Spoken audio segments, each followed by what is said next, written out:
Hi, ಎಲ್ಲರಿಗೂ ಸ್ವಾಗತ.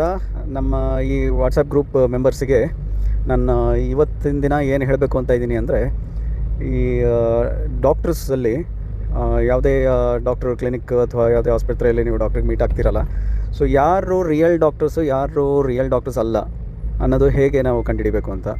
ಈಗ ರಿಯಲ್ ಡಾಕ್ಟರ್ಸ್ ಅಲ್ಲ ಅಂದರೆ ಏನು ಅಂತ ಕೇಳ್ತೀರಾ ನೀವು. ಡಾಕ್ಟರ್ ಅಂದರೆ ಡಾಕ್ಟ್ರೇ ಅಲ್ಲ ಅಂತ ಆ ಥರ ಇರಲ್ಲ. ಇಂಡಿಯಾದಲ್ಲಿ ಇವಾಗ ಇಂಡಿಯಾ ಬಿಟ್ಟು ಕರ್ನಾಟಕದಲ್ಲೇ ಹೇಳಬೇಕು ಅಂದರೆ ಒಂದು ಮೋರ್ ದ್ಯಾನ್ 50%, 50%ಗಿಂತ ಜಾಸ್ತಿ ಡಾಕ್ಟರ್ಸು ರಿಯಲ್ ಡಾಕ್ಟರ್ಸ್ ಅಲ್ಲ. ಅಂದರೆ ಓದಿರಲ್ಲ, ಯಾವುದೇ ಡಿಗ್ರಿ ಮಾಡಿರಲ್ಲ, ಅಥವಾ ಯಾವುದೋ ಒಂದು ಡಿಗ್ರಿ ಮಾಡಿಕೊಂಡು ಯಾವುದೋ ಒಂದು ಮೆಡಿಸಿನ್ಸ್ ಕೊಡೋದು, ಈ ಥರ ಎಲ್ಲ ಇರುತ್ತೆ. ಸೊ ಅವ್ರಿಗೆ ನಾವು ನಾರ್ಮಲಿ ಏನಂತ ಕರಿತೀವಿ ಅಂದರೆ ಕ್ವಾಕ್ಸ್ ಅಂತ ಕರಿತೀವಿ. ಆ್ಯಂಟಿ ಕ್ವಾಕರಿ ಬಿಲ್ ಅಂತ ಗೌರ್ಮೆಂಟ್ ಅವರು ಮಾಡ್ತಾರೆ.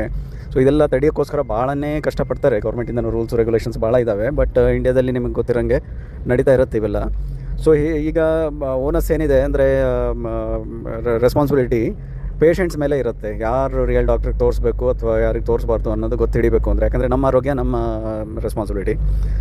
ಸೊ ಹಾಗಾಗಿ ಈಗ ರಿಯಲ್ ಡಾಕ್ಟರ್ಸ್, ನಾನ್ ರಿಯಲ್ ಡಾಕ್ಟರ್ಸ್ ಅಂದರೆ ರಿಯಲ್ ಡಾಕ್ಟರ್ಸ್ ಡೂಪ್ಲಿಕೇಟ್ ಅಂತ ಅಂದ್ಕೊಳ್ಳಿ. ಡೂಪ್ಲಿಕೇಟ್ ಡಾಕ್ಟರ್ಸ್ ಹೆಂಗೆ ಕಂಡುಹಿಡಿಬೇಕು?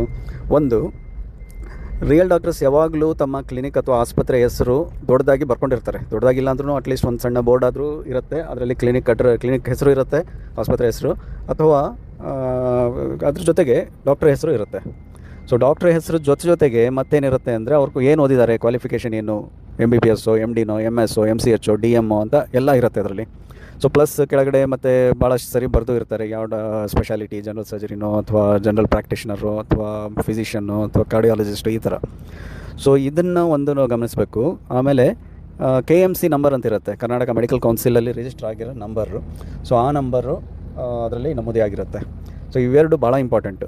ಆಮೇಲೆ ಕೆಲವೊಂದು ಸರಿ ಈ ಥರ ಇರುತ್ತೆ, ಬಟ್ ಒಳಗೆ ಕೂತಿರೋ ಡಾಕ್ಟ್ರೇ ಬೇರೆ ಇರ್ತಾರೆ.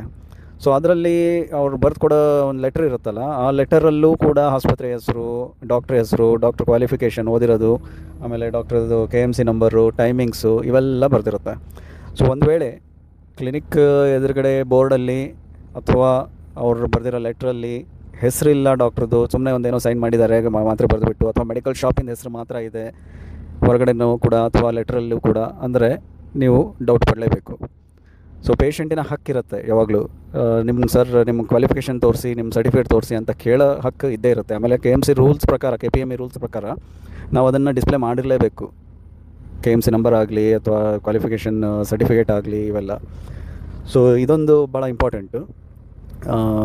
ಇದೇ ಥರ ಬೇರೆ ಏನೇನು ಥಿಂಗ್ಸ್ ನೋಡಬೇಕು ನೀವು ಒಂದು ರಿಯಲ್ ಡಾಕ್ಟರ್, ಡೂಪ್ಲಿಕೇಟ್ ಡಾಕ್ಟರ್ ಬಗ್ಗೆ ಕನ್ಫ್ಯೂಷನ್ ಇರಬಾರ್ದು ಅಂದರೆ ಅಂತ ನೆಕ್ಸ್ಟ್ ವೀಡಿಯೋಸಲ್ಲಿ ನಾನು ಹೇಳ್ತೀನಿ.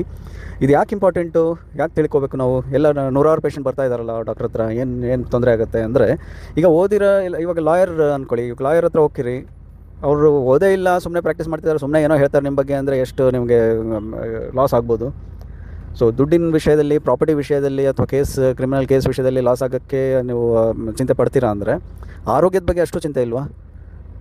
ಸೊ ಇವಾಗ MBBS 5.5 ವರ್ಷ ಅಂದರೆ, ಇವಾಗ ಅದು MBBS ಸೀಟ್ ತೊಗೋಬೇಕು ಅಂದರೆ ಎಷ್ಟು ಕಷ್ಟ ಅಂತ ಗೊತ್ತು. ಎಷ್ಟು ಕಷ್ಟಪಡಬೇಕು, ಎಷ್ಟು ಓದಬೇಕು, ಎಷ್ಟು ಓದಿದ ಮೇಲೂ ಕೂಡ ಎಷ್ಟು ದುಡ್ಡು ಖರ್ಚು ಮಾಡಬೇಕು. ಯಾಕೆ ಇಷ್ಟು ಡಿಮ್ಯಾಂಡ್ ಇದೆ? ಯಾರಾದರೂ ಡಾಕ್ಟ್ರ್ ಆಗಿ ಕೂರ್ಬೋದಲ್ಲ, ಯಾರೋ ಕಾಂಪೌಂಡರು ಅಥವಾ ಫಾರ್ಮಸಿಸ್ಟ್ ಯಾರಾದರೂ ಕೂರ್ಬೋದು, ಲ್ಯಾಬ್ ಓದಿರೋರು ಕೂರ್ಬೋದು. ಯಾಕೆ ಅಷ್ಟೊಂದು ಕಷ್ಟಪಡಬೇಕು? ಸೊ ಇದೇ ವಿಷಯ ನೀವು ತಿಳ್ಕೊಳ್ಬೇಕಾಗಿರೋದು. ಆರೋಗ್ಯ ಸುಮ್ಮನೆ ಹಾಗೆ ಪುಕ್ಸಟ್ಟೆ ಬರಲ್ಲ. ಆರೋಗ್ಯ ಅಂದರೆ ಇವಾಗ ಏನೋ ಒಂದು ಇಂಜೆಕ್ಷನ್ ಕೊಡೋಕೆ ಹೋಗಿ ಏನೋ ಒಂದು ಕೊಟ್ಟರು, ಅಥವಾ ಏನೋ ಒಂದು ಡ್ರಗ್ ಬಗ್ಗೆ ಒಂದು ತೊಗೊತಿರ್ತೀರ, BP ಮಾತ್ರೆನೋ ಶುಗರ್ ಮಾತ್ರೆ ಅಂತ ತೊಗೊತೀರ, ಯಾವುದೋ ಒಂದು ಬೇರೆ ಮಾತ್ರೆ ಬರೆದು ಕೊಡ್ತಾರೆ, ಅದ್ರ ಜೊತೆಗೆ ಇಂಟ್ರಾಕ್ಷನ್ಸ್ ಇವೆಲ್ಲ ಎಲ್ಲಿ ಗೊತ್ತಿರುತ್ತೆ ಅವ್ರಿಗೆ? ಯಾರೋ ಒಂದು ಬರೆದಿರ್ತಾರೆ, ಅದನ್ನು ನೋಡಿಬಿಟ್ಟು ಬರೀತಿರ್ತಾರೆ. ಸೊ ಈ ಥರ ಆಗೋ ಚಾನ್ಸಸ್ ಇರುತ್ತೆ. ಆಮೇಲೆ ಕೆಲವೊಂದು ಕಡೆ ದೇಶದಲ್ಲಿ ನೀವು ಕೇಳಿರ್ಬೋದು, ಏನೂ ಕ್ವಾಲಿಫಿಕೇಷನ್ ಇಲ್ಲದವರು ಕೂಡ ಆಪ್ರೇಷನ್ ಕೂಡ ಮಾಡ್ತಾಯಿದ್ದಾರೆ ಈಗ. ಸೊ ಆ ಪೇಷಂಟ್ ಗತಿ ಏನಾಗ್ಬೋದು?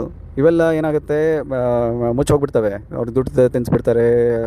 ಆ ಥರ ಆಗಿ ಏನಾಗುತ್ತೆ, ಮುಚ್ಚೋಗ್ಬಿಡ್ತವೆ, ಭಾಳ ಹೊರಗೆ ಬರೋಲ್ಲ. ಇವೆಲ್ಲ ಏನೇನು ಪ್ರಾಬ್ಲಮ್ ಆಗಿರುತ್ತಲ್ಲ, ಆ ಕೇಸ್ಗಳು ನಮ್ಮ ಹತ್ರ ಬರ್ತವೆ.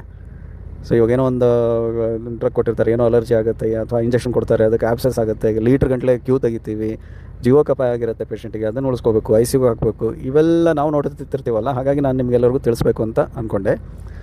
ಸೊ ಈ ನಾಲೆಜ್ ಇಟ್ಕೊಂಡು ನಾವು ಮುಂದುವರೆದ್ರೆ ಒಳ್ಳೆಯದು ಅಂತ. ಸೊ ಮುಂದಿನ ವಿಡಿಯೋದಲ್ಲಿ ಮತ್ತೆ ಕೆಲವೊಂದು ವಿಷಯಗಳನ್ನು ನಾನು ತೊಗೊಂಬರ್ತೀನಿ. ಆವಾಗವರೆಗೂ ಧನ್ಯವಾದಗಳು.